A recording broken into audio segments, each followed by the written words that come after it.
Tov. Alors on va étudier un article du livre Mahamari Ariya du Rav Kook qui s'intitule Ben Avdut Lecherut. C'est la différence qui existe entre la servitude et la liberté. כשאנו מונים את ההבדלות המפורשות המבדיל בין קודש לחול, בין הון לחושר, בין ישראל העמים. Lorsque nous revenons à faire, à nous, on va dire, nous monim, comment on veut dire ça, on compte, disons, les différences qui sont explicites entre le saint et le profane, entre la lumière et l'obscurité, entre Israël et les peuples, entre le Shabbat et les autres jours de la semaine. Ben de là, on peut extrapoler et en arriver à comprendre toutes les différences qui existent entre des choses qui, dans un premier abord, ne paraissent pas tellement explicites, et donc on va comprendre ce qui est inexplicite de ce qui est explicite. C'est une introduction pour expliquer ce qu'il va dire par la suite. Alors, אחד הדברים הראויים להיות נחשבים בסוגי הבדלות. Une des choses sur lesquelles il faut s'attarder pour comprendre véritablement la différence. La différence essentielle qui existe entre la servitude et la liberté, qui pourrait paraître assez simple à comprendre, mais il s'avère que ce n'est pas tout à fait évident, et c'est pour ça qu'il va développer ce sujet. לא כל כך נקל הוא לתפוס את המושג של העבדות בכל מילו והיקפו. C'est pas tellement facile de véritablement percevoir et concevoir le concept de la servitude dans toute son ampleur, jusqu'à en arriver finalement à s'en libérer des ligaments de la servitude. Et pouvoir se tenir dans la sphère de la liberté. Et ainsi, sortir de la catégorie maudite, on va dire, de la servitude, d'être un serviteur, un esclave, et non arriver à la catégorie bénie de la liberté. L'homme el-Hakalai, c'est pas tellement simple. Al-Kara shel Moussak Yachud B'Ino V'Hikefo, לא, לא מלאכת קלה היא גם כן ההכרה של מושג החירות. Non seulement la servitude n'est pas quelque chose de si facile à comprendre, mais même la liberté n'est pas toujours facile à comprendre.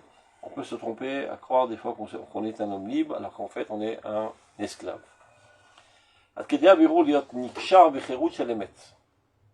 Au point d'en arriver à une véritable liberté. Et ne pas se tromper et de sombrer dans une pseudo-liberté. Qui, à vrai dire, cette pseudo-liberté est bien plus grave et plus basse même que toute servitude. והדבר הזה נוהג בכל איש פרטי באופיו המיוחד ובאורח חייו המעשיים והמחשבתיים, ונוהג באופן יותר עליון ויותר כללי באומה בכללה. Cette possibilité de tomber dans une pseudo-liberté, c'est aussi vrai pour l'individu, dans son caractère spécifique, dans sa manière d'agir, dans son comportement, dans ses manières de penser, et encore plus compliqué au niveau de la nation entière. כשאנו בודקים את החמץ, la semaine prochaine, à la même heure, on va s'apprêter à faire Bdikat Hametz. On est tous avec notre bougie, à ramper à quatre pattes, chercher sous les lits, sous les armoires, etc. Évidemment, c'est la halakha qu'il faut appliquer de manière la plus, comment dire ça, détaillée et méticuleuse. Mais avec cela, il ne faut pas oublier aussi de faire une introspection de notre propre personnalité et de la nettoyer de tout élément de Hametz, qui veut dire élément de servitude. כשאנו בודקים את החמץ לאור הנר, אנו בודקים גם כן את חדרי הלב, on ne fait pas seulement que faire une recherche extérieure de notre appartement, mais essentiellement la recherche intérieure de notre propre personnalité, qui, elle, doit être écartée de tout Hametz, qui est en fait la servitude. Levaer, achare chumtsata avdut shenidbeka benafshetenu. Et c'est à cela que nous devions penser lorsque nous cherchons le Hametz concret. Parallèlement à cela, nos pensées doivent être totalement dirigées vers une introspection pour écarter de nous tout élément d'asservitude à tout facteur extérieur à notre nature.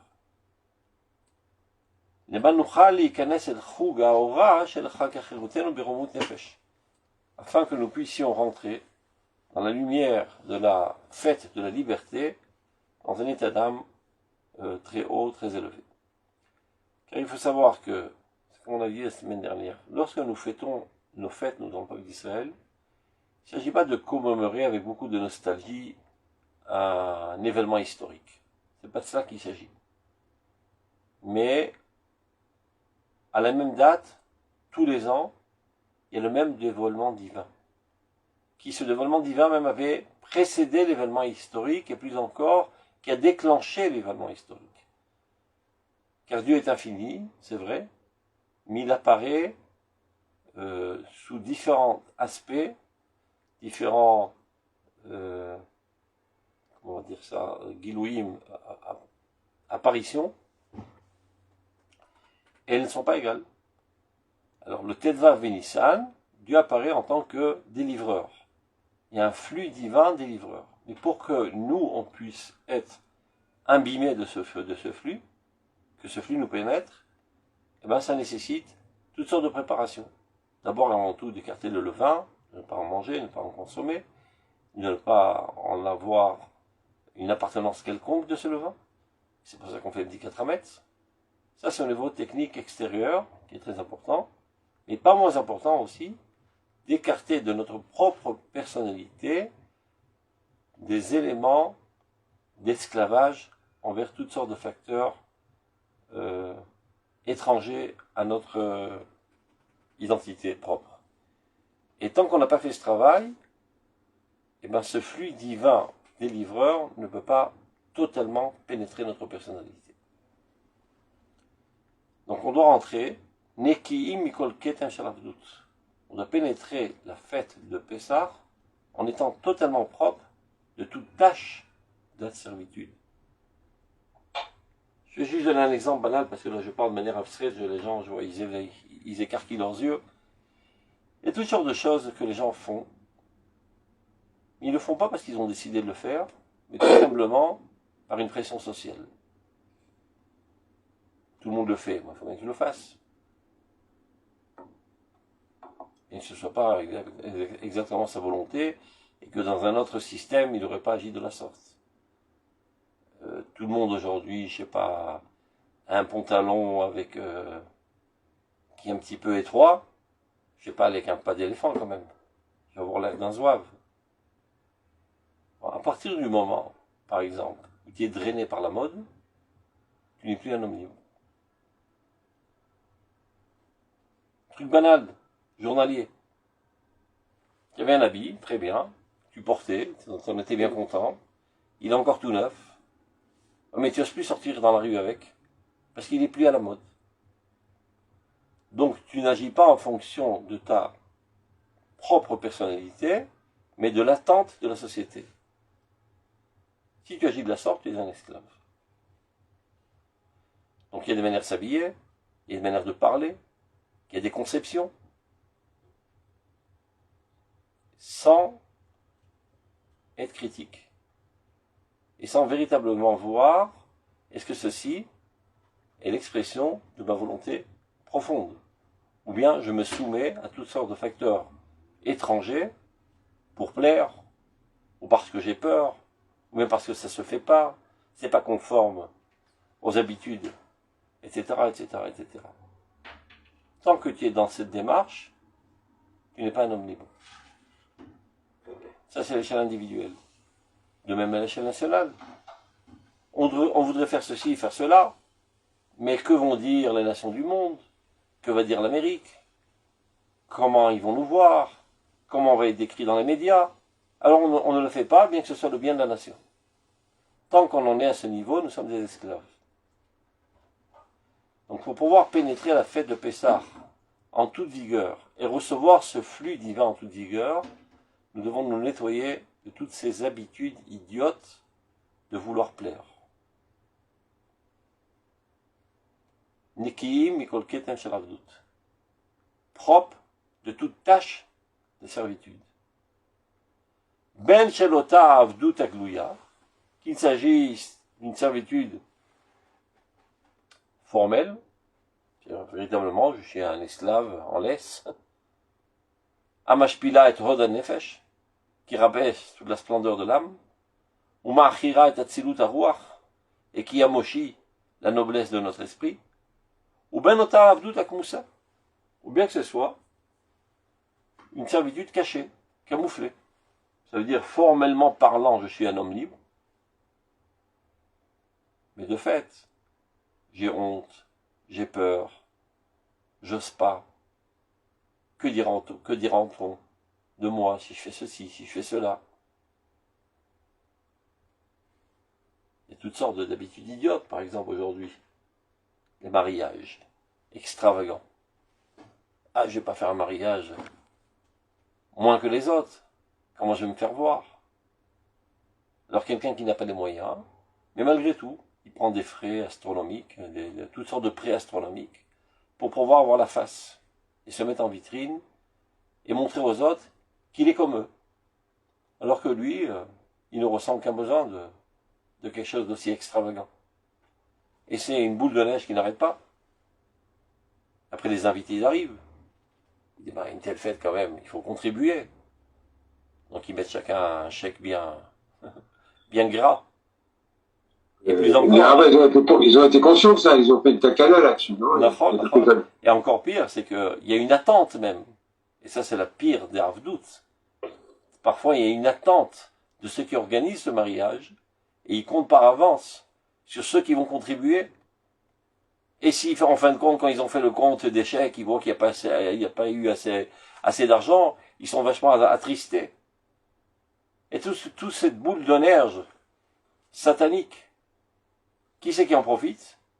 Eh bien, les salles de fête. Ils profitent de toutes ces nouilles, qui sont tous des esclaves, aussi bien les inviteurs que les invités.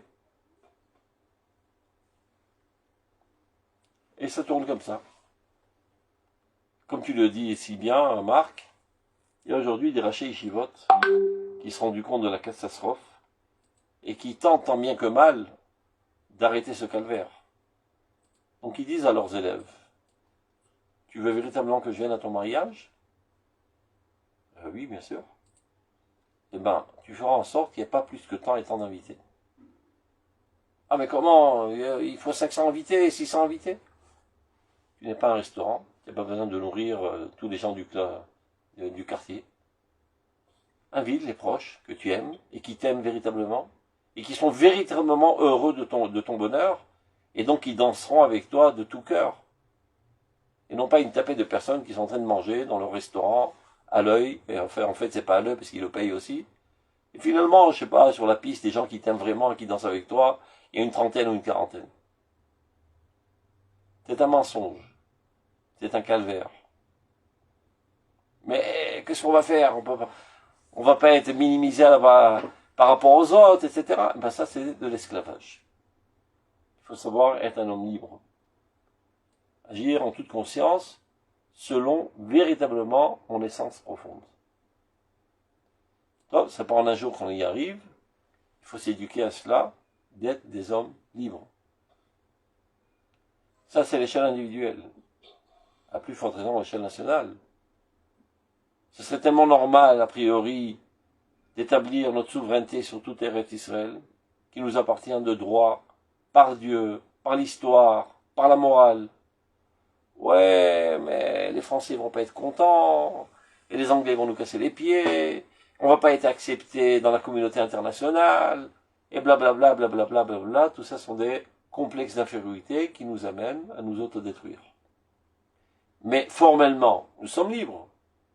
Nous avons un État, une souveraineté nationale, une armée, etc. C'est vrai, Baruch Hashem, et sur ça on dit tous les ans, Ayom Ha'atzmaut, Hallel Bebracha. Mais reste à savoir si, mis à part notre indépendance nationale, nous sommes aussi arrivés à notre indépendance au niveau de notre essence propre. Ça prend du temps. Il ne faut pas désespérer, il faut continuer à le dire et à le redire, jusqu'à que les choses pénétreront les consciences et qu'on arrivera à une liberté totale. Donc, ce à quoi vous devrez penser la semaine prochaine, quand vous serez à plat ventre en train de chercher avec votre bougie des miettes de pain sous l'armoire,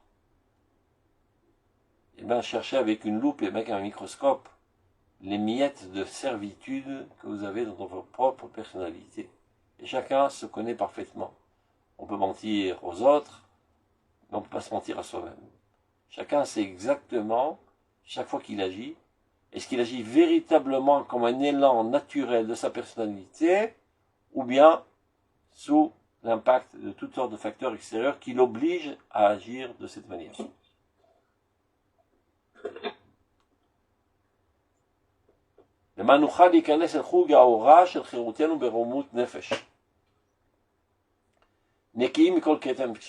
Propre de toute sa tâche de servitude. Ben shelota avdut agluya, c'est ce qu'on veut dire, celle qui est apparente, c'est-à-dire celle qui est formelle, ou ben ota avdut akmusa, celle qui est cachée, qui est camouflée, sous forme, a priori, de liberté. Amis dayefet. Mais en fait, c'est une liberté falsifiée.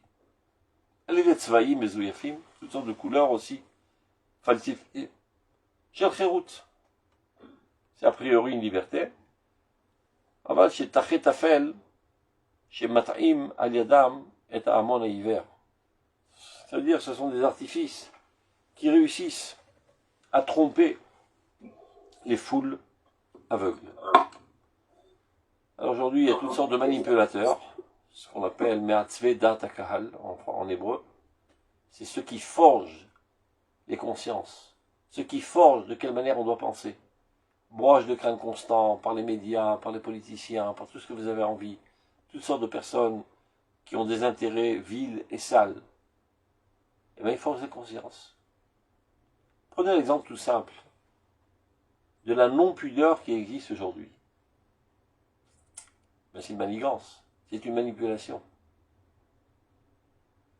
Les femmes veulent arriver à l'égalité des droits.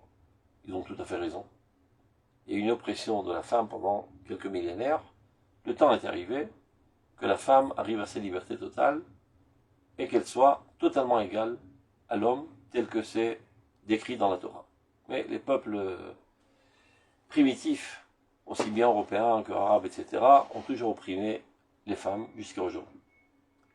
Donc aujourd'hui, il y a une tendance féministe qui veut remettre en piédestal la valeur intrinsèque de la femme. Jusqu'à là, tout est extraordinaire. Mais regardez comment la femme a été manipulée. Pour se mettre en valeur, elle ressent une nécessité de découvrir des parties de son corps. Elle ne se rend pas compte que par cela, elle se dévalorise totalement. Supposons qu'un homme veuille recevoir la sympathie ou bien l'admiration d'autres hommes. Il ne va pas se déshabiller. Il va essayer de dire quelque chose d'intelligent, des choses de brillant, démontrer ses capacités intellectuelles ou autres, mais sûrement pas commencer à relever son pantalon pour qu'on voit sa jambe. Il paraîtrait totalement idiot s'il agissait de la sorte. Mais vu que la conception de l'humanité pour l'instant, et qu'en fin de compte, la femme est un objet pour satisfaire les besoins de l'homme, que ce soit romantique ou sexuel, peu importe. Donc pour qu'elle puisse avoir une certaine appréciation, elle doit manifester cet aspect sexuel. Et donc je la rabassais à un bout de chair attrayant sexuel. Et elle pense, jusqu'à présent, on m'a caché derrière des couvertures, et maintenant je suis sorti en toute liberté. C'est-à-dire la tendance, elle est positive, pure et sainte, d'exiger sa liberté et son égalité aux hommes. Aucun problème, évidemment. Donc elle doit aspirer à avoir les mêmes postes que les hommes, les mêmes salaires, le même niveau intellectuel, les mêmes capacités, etc., en tant qu'être humain, qui caractérise l'être humain et qui le distingue de l'animal, c'est son intellect. Donc mettre en évidence de plus en plus son intellect, ses forces émotionnelles, tout ce que vous voulez, mais sûrement pas son corps. Un cheval, il doit montrer ses muscles et ses jambes, mais pas un être humain. Donc voilà donc un exemple de Cherut Mitzdayefet, dont il parle le Rav. Une fausse liberté. En fait, t'es tombé dans le piège encore plus, t'es encore plus esclave. Un exemple parmi d'autres milliers d'exemples. C'est ce qui m'est passé par la tête maintenant. Le jour où les femmes comprendront ça, eh ben, elles élèveront l'étendard de la tzniut. Disant, tu veux m'apprécier? Apprécie-moi en tant qu'être humain. Et non pas qu'en tant qu'objet sexuel. Et alors, même les femmes les moins religieuses, les plus féministes, élèveront l'étendard de la tzniut, de la pudeur. Pas besoin de manifester ma nudité pour être apprécié par des hommes. Et je cherche même pas à être apprécié par des hommes.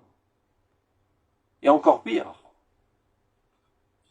pour avoir une valeur quelconque, elle doit avoir les mêmes capacités que l'homme. C'est un mensonge. Si les corps sont différents, c'est pas par hasard. C'est parce que les âmes sont différentes. Sans donner de l'autre qui est plus important, mais ils sont différentes, puisque le corps n'est qu'une projection de l'âme. C'est-à-dire la personnalité est différente. C'est-à-dire l'aspect de chaleur humaine, d'émotion, de sentiment, est 1 milliard de fois plus développé chez la femme que chez l'homme. Et c'est pas par hasard que c'est comme ça. Pour qu'un enfant ait des bases solides, un papa et une maman, la chaleur émotionnelle et la rigueur. Et c'est comme ça qu'on construit une personnalité équilibrée. Donc si la femme, pour être appréciée dans la société, elle doit devenir identique à l'homme, elle est plus libre. Elle n'exprime pas sa propre essence. Elle ne fait que copier une autre existence qui n'est pas la sienne. Alors cette idée idiote, elle pénètre aujourd'hui toutes les structures, y compris la structure de Tzahal, l'armée d'Israël. Alors on rentre une fille, une soldate, dans une unité d'élite combattante. Mais que peut-on faire? Elle n'a pas toujours un corps aussi puissant que l'homme. Et ça lui cause aussi toutes sortes de problèmes après médicaux, voire parfois une incapacité de mettre au monde des enfants. Et on le fait signer par avance, pour ne pas qu'ils aillent se plaindre. Et voilà, maintenant elle est égale, maintenant elle est libre, mais tu as perdu ta particularité. Et tu pensais dans une liberté, tu es dans l'esclavage, encore pire. Tu as totalement annihilé ta personnalité propre. Tu joues l'homme. Mais non, on joue la femme. Avec toute la bonté de cœur, la générosité, la chaleur, en tant que mère, qui est la nature même de la femme. Hava em kol chai, est la maman de tout vivant. Elle met au monde, c'est elle qui continue la vie, c'est elle qui continue l'éternité d'Israël, chacun son rôle. Sans donner de l'autre qui est plus important, moins important, tous sont importants. Donc encore un exemple. de fausse liberté, falsifiée, misdayefet. על-ידי צבעים מזויפים של חירות שיתחת תפל, et ceci ne peut berner les foules aveugles. Avadim היינו לפרעה במצרים. Nous étions des esclaves à Pharaon en Égypte. Vamaror ou zecher l'avdout. Le fait que la soirée du Seder, on mange du maror, chacun selon ses habitudes. Les Sfaradim, c'est la laitue. Les Ashkenazim, le réfort. Peu importe, c'est amer, c'est pas agréable. Pour symboliser l'amertume de la servitude. Al Shem shemireru ha-mitzrim et chaye avotenu be-mitzrayim. On fait cela en souvenir du fait que les Égyptiens ont rendu amère la vie de nos ancêtres en Égypte. Un Eved, celui qui est maintenant esclave de manière formelle. Chez Nafsho Yavdoutit. Et si son âme aussi est une âme d'esclave, parfois il peut arriver que quelqu'un a une âme libre, mais on l'a emprisonné, on l'a mis des menottes, on l'a mis en tôle, et de fait maintenant il est esclave. Mais ce n'est pas une âme esclave, c'est une âme libre. Là, on parle d'un Eved, d'un serviteur, qui dans son âme a une tendance d'être un esclave. Chayavem shvelim, avalena marim. Sa vie, évidemment qu'elle est basse, mais elle n'est pas amère. Parce que puisqu'il a une tendance de servitude, il a une tendance de s'asservir aux autres. Et de fait, il est asservi. Donc c'est parfait. C'est exactement son attente. Donc il y a rien qui vient contrecarrer ses envies, ses besoins, ses tendances, ses aspirations. Donc il ne perçoit pas, il ne ressent pas ceci comme quelque chose d'amer, mais au contraire de quelque chose tout à fait adéquat à sa personnalité. Donc l'otucha la nefesh avdutit l'argish et haïssurim shavishiflut sheba avdut. Une âme esclave ne ressentira jamais les souffrances de la bassesse de l'esclavage. Kashiflut azot alomatima il est technotorofio. Qui cet état absolu, c'est-à-dire objectif de bassesse, du fait que tu es subordonné à un autre être humain, est totalement correspondante à son caractère. Et plus encore, il aura parfois il en est satisfait, il est bien content. Il y a des gens, par exemple, qui ne savent pas s'autogérer. Ils sont bien contents qu'il y ait quelqu'un qui les gère. Et si on leur demande de s'autogérer, ils perdent les pédales, ils rentrent en pression, ils ne savent pas comment se débrouiller. Que peut-on faire? Il y a des gens qui sont comme ça. Ils ont besoin d'être pris par la main et gérés, qu'on leur donne des directives, quoi faire, quoi ne pas faire, etc. Donc il peut arriver, même dit le Rav, que cet esclave, il est empli de satisfaction de cette situation formelle d'être un esclave. Velikro bishvilkar, le etzechovshi. Et lorsque vient le temps où il est censé sortir après 6 ans d'esclavage, selon la Torah, il dit non. Merci, je suis très bien où je suis. J'ai mon lit, j'ai ma soupe, j'ai mon cadre, je ne vais pas aller affronter la vie tout seul, je suis bien où je suis. Donc évidemment qu'une telle personnalité ne sent pas cette situation d'esclavage comme quelque chose d'amer, mais totalement adéquat et même de doux. À nous, Omnam, par contre nous, le peuple d'Israël, bien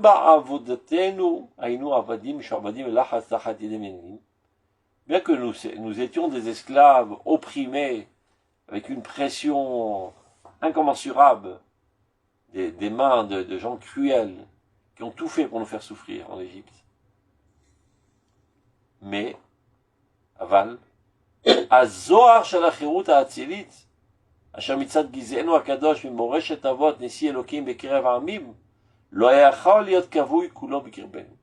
C'est-à-dire l'éclat de la liberté emplie de noblesse, qui provient de notre race sainte, en tant qu'héritage génétique de nos patriarches, qui étaient des princes divins parmi les autres nations. Et ceci, nous l'avons hérité dans le sang. Et bien, ceci a fait que ce ne pouvait être éteint.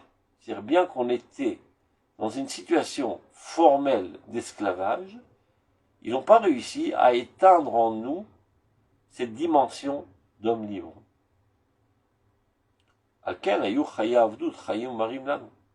Et de ce fait même, la vie d'esclavage nous était si amère. Comprenez, quelqu'un qui a une tendance naturelle d'être un homme libre et qui se trouve de fait dans une situation d'esclavage, il en souffre énormément et sa vie est amère. Contrairement à celui qui a une âme d'esclave, qui se trouve dans une situation d'esclavage, et bien pour lui c'est parfait. Donc, donc, ayant hérité cette force sainte, c'est ce qui nous permet aujourd'hui de pouvoir discerner la différence essentielle qui existe entre l'esclavage et la liberté. En d'autres termes, c'est quoi la liberté? Ce qui est adéquat à notre nature. Notre nature dans toute sa pureté originelle.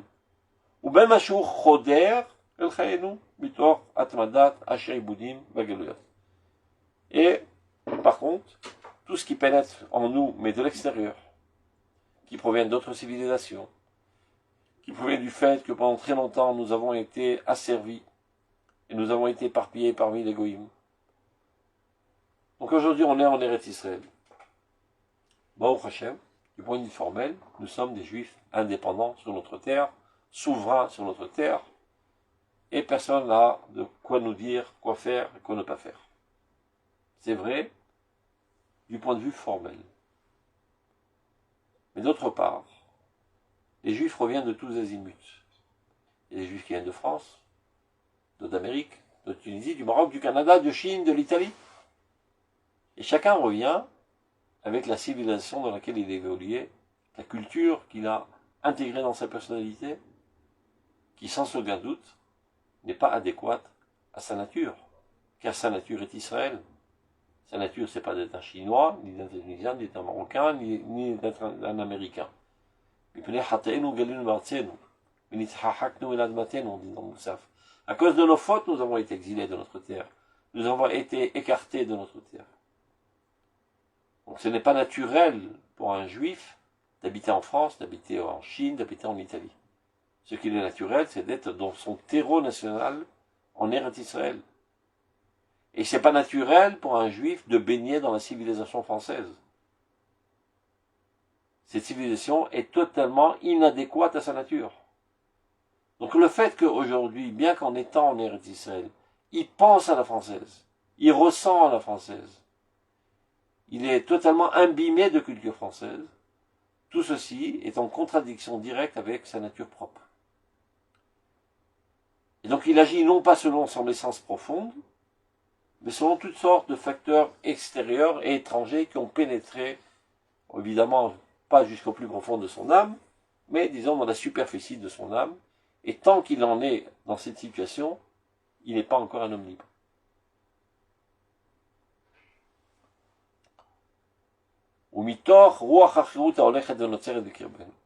Donc partant de cet esprit de liberté, le Rav a écrit ça il y a une centaine d'années, quand c'était les tout premiers prémices du sionisme. Donc de fait, on arrivait en Eretz Israël en vue d'édifier notre État. Après 2000 ans que nous avons été piétinés par les goïms et totalement opprimés, voilà, on est maintenant en direction pour arriver à notre liberté nationale, disons. Donc, partant de cette liberté qui est en train de se créer aujourd'hui en nous, à l'Admat HaKodesh, sur cette terre sainte, dans cet endroit dans lequel il est tout à fait juste de ressentir en nous la grandeur de cette Khérout. Betiviuta Adina dans toute sa nature la plus délicate. Eh bien, nous appuyant sur ça, sur ce nouveau vecteur sur lequel aujourd'hui nous sommes transportés, Nikach lanu ometz, la chayot, et kol kochotenu, lechol zderotenu. C'est maintenant la meilleure occasion pour nous renforcer et faire revivre en nous toutes nos forces, à tous leurs niveaux. Énormément de forces propres au peuple d'Israël ont été éteintes pendant 2000 ans. Et bien, aujourd'hui, on est réimplanté dans notre terreau naturel. Petit à petit, ces forces-là réapparaîtront. Ou Bechag HaKadosh Ave, dans cette fête emplie de sainteté, qui est la fête de la liberté, de notre liberté. Yofiu alenu neorot acherut be'etzem taoratam, apparaîtront sur nous les rayonnements de la liberté dans toute leur puissance, dans toute leur pureté. L'avdi ben avdout le cherut ou ben cherut teora shi cherut shelemet, et c'est ça ce qui nous donnera la capacité de pouvoir discerner entre la servitude et la liberté, et encore plus, avoir un œil de lynx et perspicace pour savoir faire la distinction entre la liberté totale et pure, qui est une véritable liberté, ou ben cherut bezugiafet, une fausse liberté.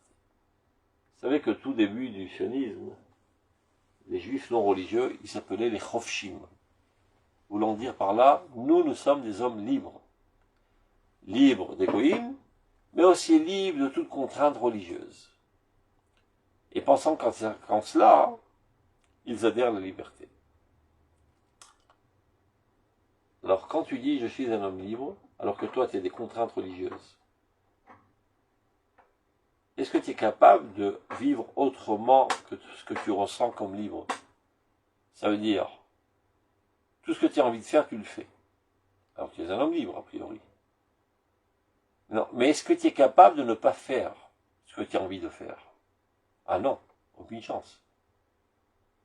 Donc alors tu ressens aussi des directives de toutes sortes de pulsions et d'élans corporels envers lesquels tu es un homme asservi. Dans les choses les plus élémentaires et les plus banales. Des habitudes qui n'ont rien de mal en elles. Je ne parle pas des choses sales et impures, même des choses les plus banales. Tu te lèves tous les matins, tu prends un bon café et tu vas au boulot. Oui. Et qu'arrive-t-il le jour où tu n'as pas de café? Est-ce que tu es fonctionnel de la même manière? Ou bien tu es énervé, tu bourdonnes, tu râles, et tu cherches ta dose de café avant de commencer à travailler? Si tu es la situation, tu es encore un esclave. Aucun problème que tu te permets toutes sortes de plaisirs corporels tant qu'ils sont purs et permis, à condition que tu ne développes pas une addiction envers ces plaisirs. Tant que tu ne peux pas t'en passer, tu n'es pas un homme libre. C'est toi qui dois décider de faire plaisir à ton corps. Tu es redevable. Il est sympa ce corps, tu vois.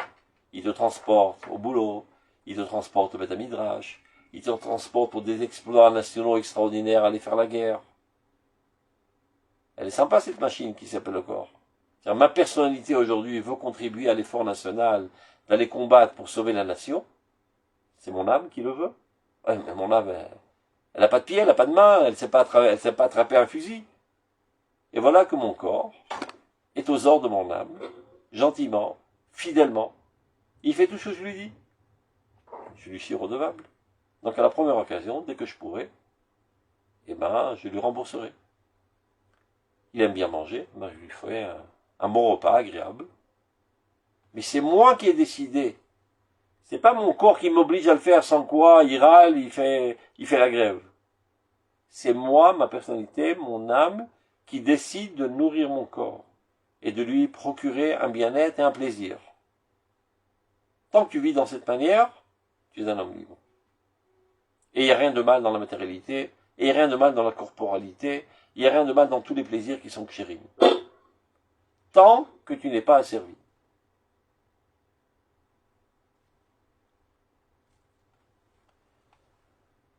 Donc, ce rouard de Pessah, ce rouard spécial de liberté, est susceptible de nous amener à cette capacité de distinction et de vivre à cette hauteur. Et chaque année qui passe, c'est pas un cercle, ils appellent ça le cercle, le cycle de l'année. C'est une fausse vision des choses. C'est une spirale. Tu as l'impression de revenir au même point. Mais chaque année, tu progresses encore d'un mètre, encore d'un mètre, encore d'un mètre, et la spirale va vers le haut. Ça veut dire que la liberté que tu dois acquérir aujourd'hui est bien au-delà de la liberté que tu as acquis l'année dernière à Pessah. Sur la base de tout ce que tu as acquis comme liberté divine l'année dernière, c'est comme ça que tu as construit cette année ta personnalité, tu l'as bâtie d'une certaine manière. Donc si l'année dernière tu étais au niveau X, maintenant tu es au niveau X plus 10. Tu rentres à Pessah aujourd'hui au niveau X plus 10. Tu dois ressortir à X plus 20. Encore plus de liberté. Il y a des choses que tu t'étais même pas rendu compte que tu étais esclave. Tu faisais de manière machinale, ne pouvant t'en écarter, etc. Maintenant, ça te donne plus de capacité de faire une autocritique et de te rendre compte combien de choses tu fais dans la vie, tu penses dans la vie, tu ressens dans la vie, non pas en toute liberté, mais par des facteurs extérieurs qui t'obligent et qui te dirigent à agir de la sorte. Donc, ce flux de liberté qui va nous pénétrer, Bezrat Hashem, aussi bien à l'échelle individuelle, mais encore plus, nous l'espérons, à l'échelle nationale, et essentiellement des dirigeants nationaux du peuple d'Israël, Bezrat Hashem amèneront le peuple d'Israël, et tous les individus du peuple d'Israël, à une liberté et une capacité encore plus aiguisée, on va dire, de faire cette distinction entre le bien et le mal, entre le sale et le propre, entre la liberté et l'addiction, etc. Ben chirut théora, shi chirut shelemet, ou ben chirut mezuyefet. Cette liberté falsifiée. Shechotam ha'avdut charut alea. C'est une pseudo-liberté sur laquelle le tampon de l'esclavage est profondément ancré dans son essence. Ve'akol hayotze mimarmake alev. Cette voix intérieure qui ressort du plus profond de notre cœur. Mitoch chedvat nefesh, en toute allégresse. Vekmiyat ruach gam yachad, un espoir d'esprit. Mitoch kol bet Israël. Cette voix qui s'élève de toute la maison d'Israël à travers tout le globe terrestre. On aurait bien voulu qu'ils soient tous ici, mais malheureusement, il y a encore des Juifs dans tout le globe terrestre. Ils vont tous être assis samedi soir prochain autour de la table. C'est un événement historique incompréhensible. À travers le monde entier. Et les différents niveaux de religiosité, de tendances politiques, de conceptions philosophiques, etc. La quasi-totalité des Juifs, Belel HaSeder, se réunissent autour de la table. Ils vont tous dire les mêmes paroles. Ashata Avde, les Shana Abba Benechorim. Maintenant, nous sommes des esclaves. L'année prochaine, nous serons des hommes libres. C'est-à-dire, même dans ta liberté aujourd'hui, tu es esclave relativement à la liberté à laquelle tu accéderas l'année prochaine.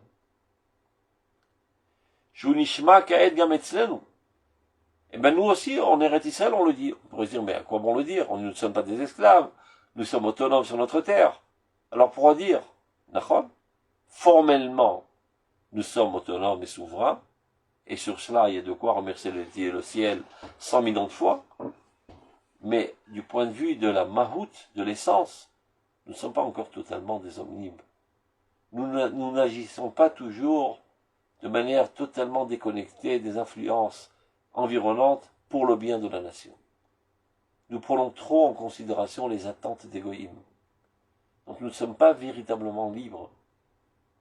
Donc on dit nous aussi qui sommes aujourd'hui en Eretz Israël, on va dire ça en araméen pour bien exprimer qu'on est encore sous la botte des cultures étrangères. Ashata Avde. Cette année, nous sommes des esclaves. Mais Ezra Hashem. L'année prochaine, nous serons des hommes libres. Shonishma Kaed Gam Etzlenu Vaishvem Aladvat Hauma. Même pour nous aujourd'hui, qui sommes établis en Eretz Israël. Kol Gadolze. Cette voix puissante. Yorer et Kol Aklali Shel Kol Hauma Kula. Va éveiller la voix intérieure de toute la nation. Lechol Tfutzotea. Dans toute sa gola, dans toute sa dispersion. La Shiv Mitoch Mamake Nefesh. Et ça les amènera finalement à une prise de conscience. À dire aussi très haut, Ashata Achal Shana Abba Barad Israël. C'est-à-dire, plus on sera libre en Eretz Israël, plus cela suscitera les Juifs de Chutz Laaretz de vouloir nous rejoindre en Eretz Israël. Ça déclenchera en eux, du coup, une envie très puissante de rejoindre le peuple qui se trouve à Tzion aujourd'hui. Donc, il faut comprendre que le fait qu'il y ait encore des juifs en route Salaret aujourd'hui, nous en sommes les coupables. Lorsque nous, en Eretz Israël, nous vivrons totalement l'époque historique, en toute conscience, ceci se propagera dans la conscience de tous les juifs du monde. Ils comprendront qu'ils n'ont vraiment rien à faire en exil, qu'ils sont un cheveu dans la soupe, qu'ils sont écartés de l'histoire de leur peuple, qui sont des membres mourants, déconnectés de l'organisme vivant qui est en train de ressusciter aujourd'hui en Eretz Israël. Encore faut-il qu'ici, il y ait une manifestation très très forte de cette vie. De fait, c'était une renaissance, de fait, le divin se trouve parmi nous, de fait, la Shekhina est retournée. Il faut aussi le Shemichut Kul Shavichu Shrinte. Il ne suffit pas que de fait, objectivement, absolument, ce soit comme ça. Il faut aussi que ce soit dans notre conscience, dans notre volonté, dans nos aspirations, dans nos sentiments, dans nos comportements. Donc plus ici en Eretz Israël, nous manifesterons cette liberté essentielle, plus cela déclenchera chez les Juifs de Chutz Laaretz une volonté et une envie très très puissante en disant les Shana Haba B'Eretz Israël de véritablement le réaliser, que Bezrat Hashem, l'année prochaine, il soit avec nous en Terre Sainte, Bimera Biamenu, Amen. Donc, on va arrêter là, on n'a pas le temps de commencer un nouveau article. Kol Tov, Shabbat Shalom, Pesach Kasher et Sameach. La semaine prochaine, il y a cours? Je pense pas. On fera l'abdika à cette heure-ci, donc on se reverra après Pesach si Dieu veut. Ok. Tודה רבה. חג שמח. Pesach Kasher et Sameach.